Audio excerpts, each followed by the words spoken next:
Welcome to episode 8 of Programming Problems.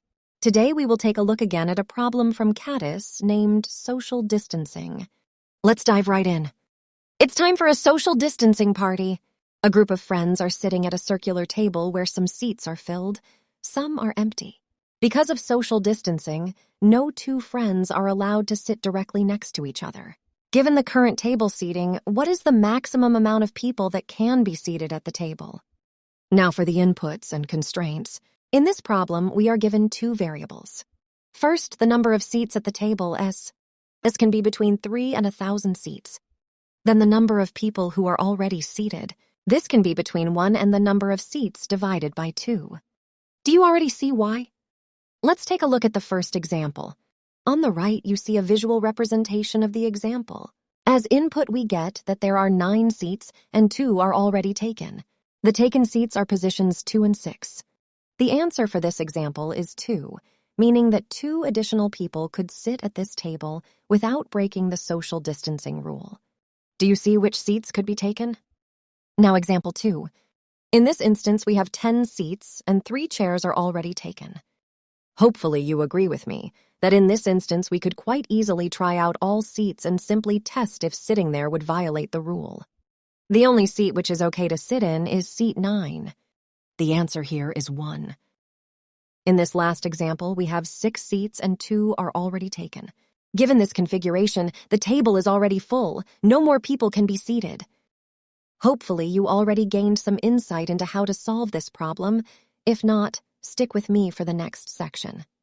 This problem gives us a table, a seating arrangement, and a strict rule of where you can and cannot sit.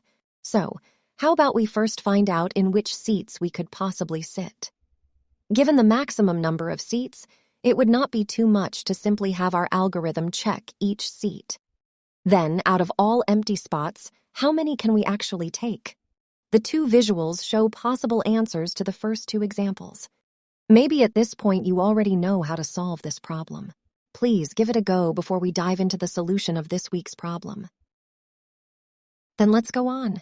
This visual on the screen shows us again a table of 9 seats where the 2 green seats are already taken. From the rule, we can simply remove all red seats from consideration.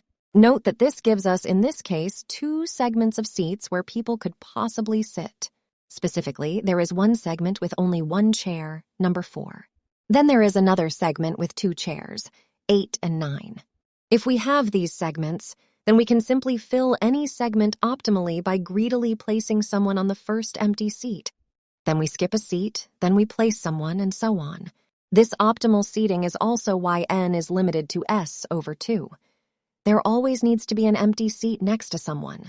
For the algorithm per section, this boils down to number of seats in the segment plus 1 divided by 2.